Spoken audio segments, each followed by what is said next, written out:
Il y a quelques vidéos de ça, je m'étais moqué gentiment des gens qui sur internet se filmaient de leur chambre sur leur lit. Et il s'avère que c'est là où j'ai la meilleure lumière de l'appart avec ces deux fenêtres. Donc je vais le faire ici aussi, hein, tant pis. Ce qui me manque, c'est encore la guirlande lumineuse. Il faut que je la prenne celle-là. Bref, aujourd'hui, on va manger des pois chiches. Ce plat super sexy qui donne envie, cette boîte de conserve qui nous reste au fond du frigo. On se dit, bah forcément, c'est celle-là que je vais manger. Mais en quelques minutes, on peut obtenir quelque chose qui est plutôt sympa. Donc ici, on a une mousse au chocolat à base de jus de pois chiche avec un biscuit fait à partir de jus de pois chiche aussi. Si j'arrive pas à vendre du rêve avec ça, je peux pas faire grand chose. Voilà, c'est quand même pas mal. Donc ça, à partir de ça. Ce qu'il y a, c'est qu'il y a beaucoup d'autres chaînes YouTube qui vont montrer cette recette pour faire une mousse au chocolat vegan à base de jus de pois chiche. Donc je ne sais pas si cette vidéo va être complètement nouvelle par rapport à ce sujet, mais je ne fais pas cette recette parce qu'elle est vegan, parce qu'on m'a dit que c'était possible de faire une mousse au chocolat avec un produit qu'on jette, le jus de pois chiche, donc autant le réutiliser et tenter la mousse au chocolat. C'est plus ça ma philosophie. Et ça va me faire beaucoup de pois chiches à manger. En tout cas, l'odeur est sympa et on pense pas encore à la mousse au chocolat. Donc là, j'ai séparé à peu près en deux. Et comme vous l'imaginez, évidemment, je n'ai pas de dose particulière. Mais en mettant un peu de sucre au départ, ça va monter plus facilement. Également, ce que je vais faire pour essayer de couper le goût de jus de pois chiche, c'est mettre un petit peu d'arôme de fleur d'oranger. Et là, c'est carrément expérimental. Donc voilà l'équivalent d'une cuillère à café. On fait ça en neige. Évidemment, j'ai pas de batteur électrique non plus. Et la perceuse, ça va un moment, mais en tout cas, ça monte vite au début.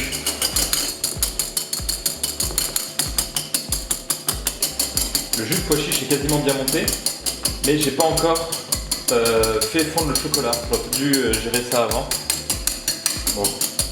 Comme ça, je vais pouvoir voir si ça tient bien dans la durée et si ça retombe pas tout de suite. 100 g de chocolat.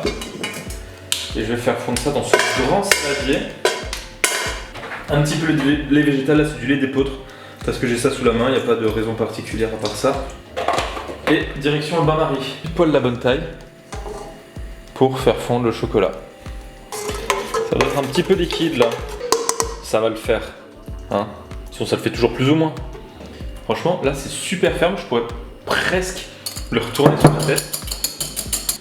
Franchement j'avais vu sur internet qu'il fallait genre 10 minutes pour les monter en neige avec un batteur. Je sais pas si c'est à la main ou que le fouet est plus grand, mais montre en main en 3 minutes c'était bon. Donc, point de vue du goût, là ça doit avoir goût du pois chiche. Hein. C'est la fleur d'oranger où on se dit qu'est-ce qui s'est passé, sans que ce soit mauvais. On sent quand même, si on sait que c'est du pois chiche pour l'instant, on sent le pois chiche là-dedans, mais il est déjà un petit peu masqué par la fleur d'oranger. D'abord une première fois pour incorporer avec le gros du chocolat. Bien aller au fond et bien racler pour avoir tout le chocolat au fond pour pas que ça... Là on peut être un petit peu brut avec la mousse à ce niveau là. On incorpore le tout en 2-3 fois. Donc voilà, point de vue texture. On est quand même beaucoup plus souple que des blancs bien fermes. J'ai l'impression que c'est plus stable que les blancs en neige.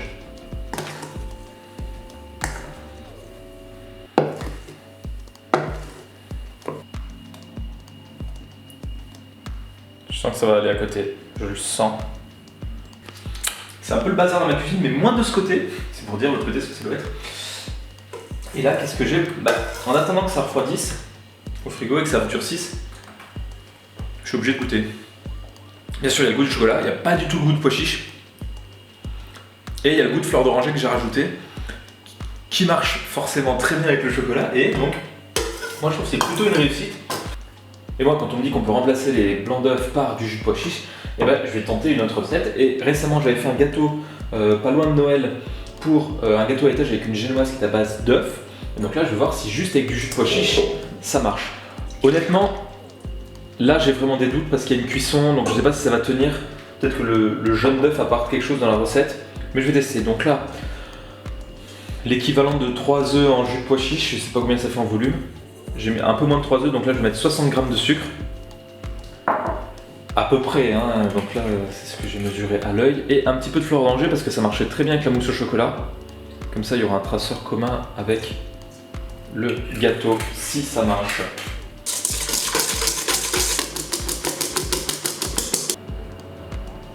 Là c'est un peu plus long que pour la mousse, mais pas plus long qu'avec des œufs quand j'avais fait cette recette. Et donc là, je vais mettre la farine en fine pluie.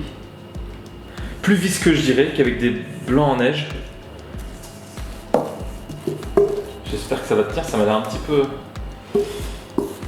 comment dire, expérimental. Hein. Bon, si ça marche pas, au pire, il n'y avait pas énormément de matière première là-dedans. Au four pendant 20 minutes.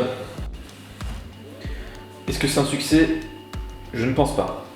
C'est un biscuit particulier, pour pas dire bizarre. Il a un peu collé et il durcit. Là, je dirais c'est un petit peu entre la meringue, la génoise et les rochers au coco. Vu qu'il n'y a qu'une seule épaisseur et que je ne vais pas faire un gâteau à étage en coupant en deux, je vais essayer de faire un mini gâteau en emporte-pied sans le gros gâteau, et j'ai pas plus gros que ça, donc ça fera vraiment des portions individuelles, des milliardises de ce gâteau. C'est pas génial, mais ça passe. Il m'en faudra au moins 3.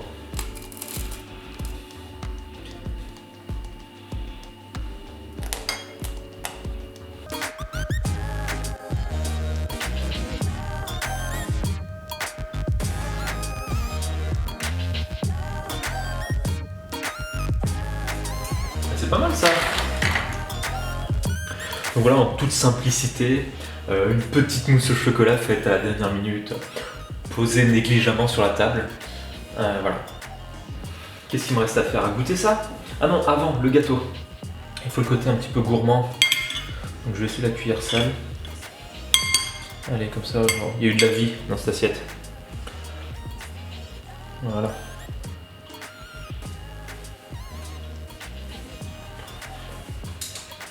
Et maintenant, le moment que tout le monde attendait, enfin surtout moi, c'est le moment de la dégustation. Donc là, je l'ai laissé à peu près 1 heure au frigo.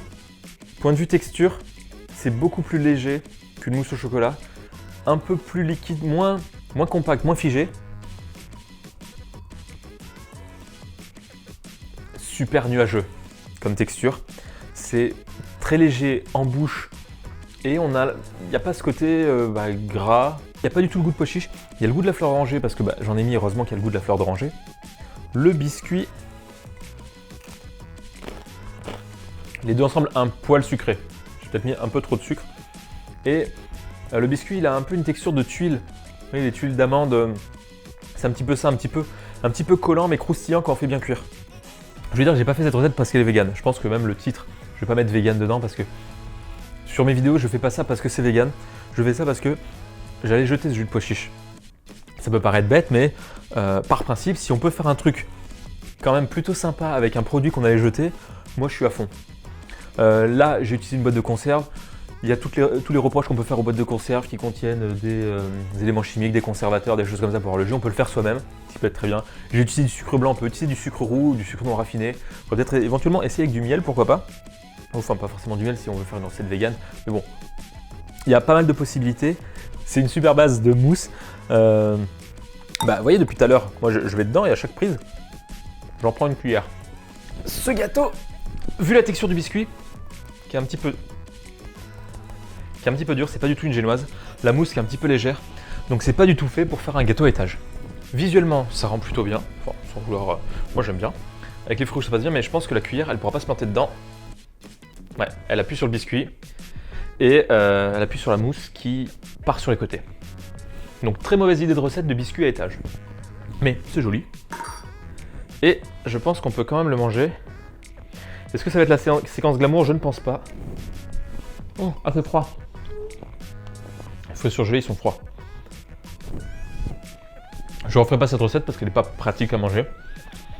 Mais c'est très bon, mais le biscuit, l'étaler en très fine couche sur une plaque de cuisson, mettre au four, ça pourrait faire des tuiles très sympas pour accompagner un dessert. Donc, par exemple, une glace, un milkshake pour apporter un petit peu de croquant. Et le tout sans matière grasse. Je vais le faire à la façon burger avec les 2 derniers étages. Évidemment, à ne pas refaire chez soi, à consommer avec modération, tout ça.